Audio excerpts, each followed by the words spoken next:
देश धर्म पर मिटने वाला शेर शिवा का छावा था। महापराक्रमी परम प्रतापी एक ही शंभू राजा था।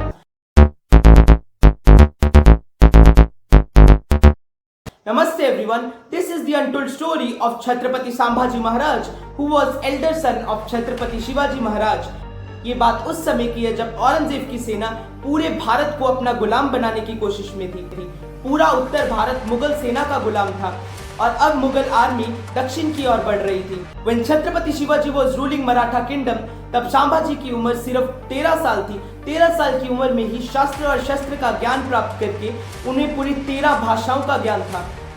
इतनी कम उम्र में ही औरंगाबाद के किले को सूझबूझ से जीतकर उन्होंने एक नए इतिहास का आरंभ कर दिया था। छत्रपति शिवाजी के साथ युद्धों में जाकर उन्हें युद्धों का अच्छा अनुभव हो गया था। 3 अप्रैल 1680 में जब शिवाजी महाराज का निधन हुआ, तब संभाजी महाराज ने ही मराठा किंगडम को आगे बढ़ाया। औरंगजेब की मुगल आर्मी ने मराठा किंगडम को चारों ओर से घेर लिया था। गोवा की पोर्तुगीज सेना से हाथ मिलाकर औरंगजेब ने 2 तरफा वार किया था। उत्तर से औरंगजेब की सेना और दक्षिण से पोर्तुगीज की सेना भी मिलकर भी मराठा किंगडम का कुछ नहीं बिगाड़ पाई।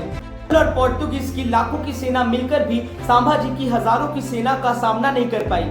सिर्फ 25 साल की उम्र तक संभाजी ने पूरी 120 लड़ाइयां लड़ी थी, जिसमें से वो एक युद्ध भी नहीं हारे थे। 9 साल के स्ट्रगल के बाद भी जब औरंगजेब की मुगल आर्मी मराठा आर्मी का कुछ नहीं कर पाई, तब औरंगजेब ने बल की जगह छल का प्रयोग किया। संभाजी की पत्नी के भाई गनोजी शिर्के की गद्दारी के कारण औरंगजेब ने संभाजी को बिना हथियार के यानी निहत्था ही बंदी बना लिया था। छल से बंदी बनाकर औरंगजेब ने संभाजी के सामने 3 शर्तें रखी। पहली, अपना राज्य छोड़ दो और मेरे सामने झुक जाओ। दूसरी, अपना सारा धन मुझे दे दो और तीसरी, अपना धर्म परिवर्तन कर लो। 40 दिन तक औरंगजेब की कारागृह में संभाजी को कई यातनाएं दी गई। औरंगजेब हर बार आकर वही 3 प्रश्न पूछता, पर संभाजी आंखों में आंखें डालकर हर बार उत्तर ना में देते थे।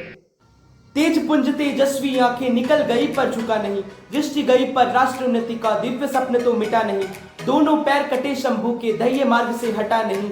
हाथ कटे तो क्या हुआ, सत्कर्म कभी छूटा नहीं। जीवा कटी खून बहा, धर्म का सौदा किया नहीं। शिवाजी का बेटा था वो, गलत राह पर चला नहीं। वर्ष 300 बीत गए अब शंभू के बलिदान को, कौन जीता कौन हारा पूछ लो संसार को। इतनी अमानवीय प्रताड़नाओं के बाद भी औरंगजेब के सामने संभाजी ने कभी सिर नहीं झुकाया और अपनी मिट्टी के लिए और अपने देश और धर्म की रक्षा के लिए हंसते हंसते बलिदान हो गए। उनकी मृत्यु पर औरंगजेब ने कहा कि यदि मेरी एक भी संतान तुम्हारे जैसी होती तो आज पूरा भारत मेरा गुलाम होता। इतने वर्ष लगाने के बाद भी औरंगजेब का पूरे हिंदुस्तान को गुलाम बनाने का सपना हमेशा के लिए सपना ही रह गया। पर इतिहास ने जैसे संभाजी महाराज की शौर्य गाथा को ही मिटा दिया हो। We can learn patriotism, leadership, team building, perseverance and bravery from his life. This was the untold story of greatest warriors of all time. This was the story of Chhatrapati Sambhaji Maharaj.